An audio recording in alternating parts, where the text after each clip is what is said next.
Meppadi APJ Abdul Kalam community ഹാളിൽ നിന്ന് 3 ഭൗതിക ശരീരങ്ങളായിരുന്നു കൊണ്ടുപോകേണ്ടിയിരുന്നത്. അത് 3 ആംബുലൻസുകളിലേക്ക് കയറ്റിയിരിക്കുന്നു പോലീസിന്റെ അകമ്പടിയോടുകൂടി. ആ വാഹനങ്ങൾ ഇപ്പോൾ ആംബുലൻസുകൾ ഇപ്പോൾ മുന്നോട്ട് പോകാൻ തയ്യാറെടുക്കുകയാണ്. ഇവിടെ നിന്നുള്ള പ്രധാന ശരീരഭാഗങ്ങളായിട്ടുള്ള മൃതശരീരങ്ങളായിട്ടുള്ള കാര്യങ്ങളാണ് ഇപ്പോൾ കൊണ്ടുപോയിക്കൊണ്ടിരിക്കുന്നത്. ഇപ്പോൾ 3 ഭൗതിക ശരീരങ്ങൾ കൂടി കൊണ്ടുവന്നു. C10, അതുപോലെ തന്നെ C27, അങ്ങനെ മറ്റൊരു നമ്പർ, അങ്ങനെ 3 നമ്പറുകളാണ് ഈ ഭൗതിക ശരീരങ്ങൾക്ക് ഇനി DNA പരിശോധന വരിക വരെ ഉണ്ടാവുക. അതിന് ഇപ്പോൾ വൈത്തിരി താലൂക്ക് ആശുപത്രിയിൽ നിന്നുള്ള 9 ഭൗതിക ശരീരങ്ങൾ കൂടി ഇപ്പോൾ മേപ്പാടി ടൗൺ കടന്ന് പോയിട്ടുണ്ട്.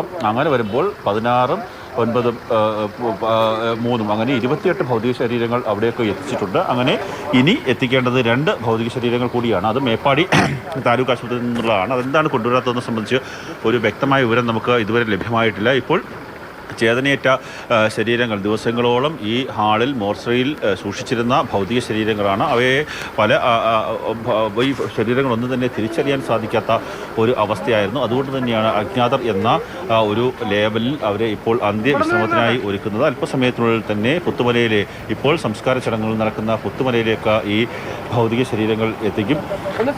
റവന്യൂ ഉദ്യോഗസ്ഥരുടെയും അതുപോലെ തന്നെ പോലീസിൻ്റെയും സാന്നിധ്യത്തിലാണ് ഈ മൃതദേഹങ്ങൾ ഇപ്പോൾ മറ്റുള്ള, അതായത് പുത്തുമലയിലേക്ക് കൊണ്ടുപോകുന്ന അതിനുള്ള ക്രമീകരണങ്ങളെല്ലാം പൂർത്തിയായിരിക്കുന്നു. നിമിഷങ്ങൾ മാത്രമേ ഉള്ളൂ. നിമിഷങ്ങൾക്കുള്ളിൽ മറ്റ് ഭൗതിക ശരീരങ്ങൾ കൂടി കൊണ്ടുപോകും. ഒപ്പം തന്നെ അല്പസമയത്തിനുള്ളിൽ തന്നെ വൈത്തിരിയിൽ നിന്നുള്ള ഭൗതിക ശരീരം അവിടേക്ക് എത്തുകയും ചെയ്യും. ആദ്യം എത്തിക്കുക വൈത്തിരിയിൽ നിന്നുള്ള ഭൗതിക ശരീരമായിരിക്കും, ശരീരങ്ങളായിരിക്കും. അതിനുശേഷമായിരിക്കും നമ്മളിപ്പോൾ ദൃശ്യങ്ങളിൽ നിന്ന് കാണുന്ന ഈ മൃതദേഹങ്ങൾ അവിടേക്ക് എത്തിക്കുക. അതിനുശേഷം സർവ്വമത പ്രാർത്ഥനയോടുകൂടിയുള്ള ഒരു സംസ്കാര ചടങ്ങുകൾ നടത്തുക. ഇപ്പോൾ സാധാരണ ഒരു 6 അടി ഒക്കെ ഒരു മണ്ണിൽ ആണ് സംസ്കാര ചടങ്ങുകൾ നടക്കാറുള്ളത്. പക്ഷേ ആ മൃതദേഹങ്ങളുടെ ഭാഗങ്ങൾ കാണുമ്പോൾ നമുക്ക് മനസ്സിലാക്കുവാൻ സാധിക്കുന്ന 6 അടി പോയിട്ട് 3 അടിയുടെ ഒരു കാര്യങ്ങൾ പോലും ആ ഭൗതിക ശരീരങ്ങളില്ല. അതൊരു മനുഷ്യന് കണ്ടു നിൽക്കാൻ സാധിക്കാത്ത ഒരു അവസ്ഥയാണ് പൂജാകാര്യം.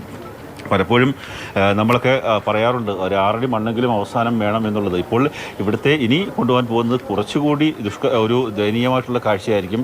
ഏതാണ്ട് 158 ശരീരത്തിൻ്റെ ഭാഗങ്ങളാണ് ഇനി കൊണ്ടുപോകേണ്ടത്. അതിൽ 90 ശരീരഭാഗങ്ങൾ മാത്രമാണ് ഇന്ന് കൊണ്ടുപോകുന്നതെന്നാണ് നമുക്ക് അനൗദ്യോഗികമായി മനസ്സിലാക്കുവാൻ സാധിക്കുന്നത്. ഇപ്പോൾ സബ് കളക്ടർ ഇവിടേക്ക് എത്തി കാര്യങ്ങൾ സംസാരിക്കുകയാണ്. അതിനുശേഷമായിരിക്കും ഇവിടെ നിന്നുള്ള മൃതദേഹങ്ങൾ കൊണ്ടുപോവുക. ഇപ്പോൾ ഇവിടെ നിന്ന് അല്പസമയം മുമ്പ് ഏതാണ്ട് 2 മണിയോടുകൂടി ഇവിടെ ഈ ആരോഗ്യവകുപ്പിൻ്റെ ഉദ്യോഗസ്ഥർ ഇവിടെ എത്തിയിരുന്നു. അവർ എത്തിയ ശേഷം അവർ ഈ ഓരോ ശരീരഭാഗങ്ങളുടെയും ഈ അളവുകൾ ശേഖരിച്ചു. അതായത് കൈയുടെ ഭാഗങ്ങളുടെ അളവുകൾ, ആ കൈയുടെ ഭാഗത്തിന് സമാനമായ രീതിയിൽ, ആ അളവിന് സമാനമായ രീതിയിൽ കുഴികൾ എടുത്ത് അവിടെ മൃതശരീരം മറവ് ചെയ്യാനാണ് ഇപ്പോൾ തീരുമാനിച്ചത്. ഞാൻ നേരത്തെ സൂചിപ്പിച്ചതുപോലെ 6 അടി മണ്ണ് എന്ന നമുക്ക് മരിക്കുന്ന സമയത്ത് മനുഷ്യർക്കുണ്ടാകുന്ന ഒരു അന്ത്യയാത്രയ്ക്കുള്ള ആ ഒരു അവസ്ഥ പോലും ഇല്ലാത്ത 6 അടി മണ്ണെന്നുള്ള അഹങ്കാരമില്ലാത്ത മനുഷ്യരായി അവർ മാറുന്നു. പക്ഷേ നമ്മളുടെ ഒക്കെ സഹോദരങ്ങളാണ്. അവരാരാണ് തിരിച്ചറിയില്ലെങ്കിൽ പോലും ഈ നിൽക്കുന്ന ജനങ്ങളെല്ലാം തന്നെ അവരുടെ സഹോദരങ്ങളാണ്, അവരുടെ ഉറ്റ ബന്ധുക്കളാണ്.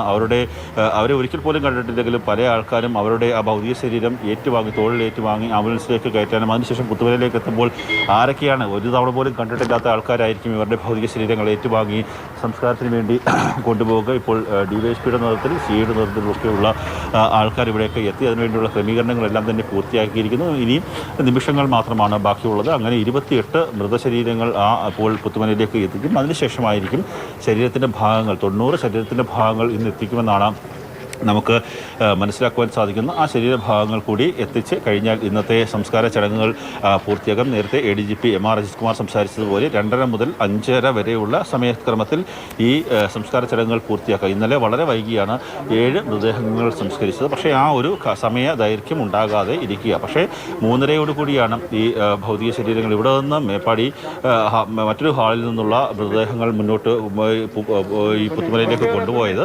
പക്ഷേ ഏതാണ്ട് 6:30-7 മണിക്കുള്ളിൽ എല്ലാ മൃതദേഹങ്ങളും സംസ്കരിക്കുക എന്നുള്ള ഒരു ലക്ഷ്യത്തിലേക്കാണ് ഇപ്പോൾ പോലീസും അതുപോലെ തന്നെ മറ്റ് റവന്യൂ വിഭാഗങ്ങളും ആരോഗ്യവകുപ്പ് അധികൃതരും എല്ലാം തന്നെ ഉള്ളത്. എല്ലാവരും തയ്യാറെടുത്തിരിക്കുകയാണ്. നിമിഷങ്ങൾക്കുള്ളിൽ തന്നെ ഇവിടെ നിന്നുള്ള ആംബുലൻസിൽ 3 മൃതദേഹങ്ങൾ ഇപ്പോൾ കൊണ്ടുപോകും.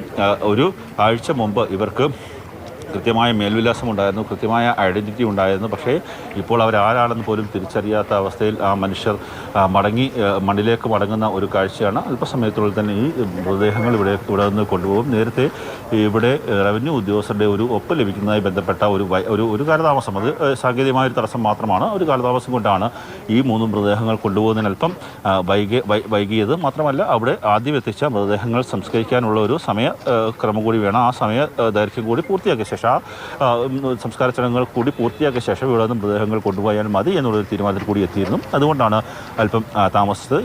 ഇപ്പോൾ അല്പസമയത്തിനുള്ളിൽ തന്നെ ആ മൃതദേഹങ്ങൾ കൊണ്ടുപോകും. നമുക്ക് മനസ്സിലാക്കുവാൻ സാധിക്കുന്ന 12 മൃതദേഹങ്ങൾ വീതം ഓരോ സമയത്ത് അവിടെ സംസ്കാര ചടങ്ങുകൾ നടത്തുന്നു. സർവ്വമത പ്രാർത്ഥനകളോടുകൂടിയാണ് സംസ്കാര ചടങ്ങുകൾ നടത്തുന്നത്. ഈ ദൃശ്യങ്ങൾ കാണുന്നത് ഈ ദുരന്തത്തിൽ മരണമടഞ്ഞ മനുഷ്യരുടെ മൃതദേഹങ്ങളുമായി പോകുന്ന ആംബുലൻസുകളുടെ ദൃശ്യങ്ങളാണ്.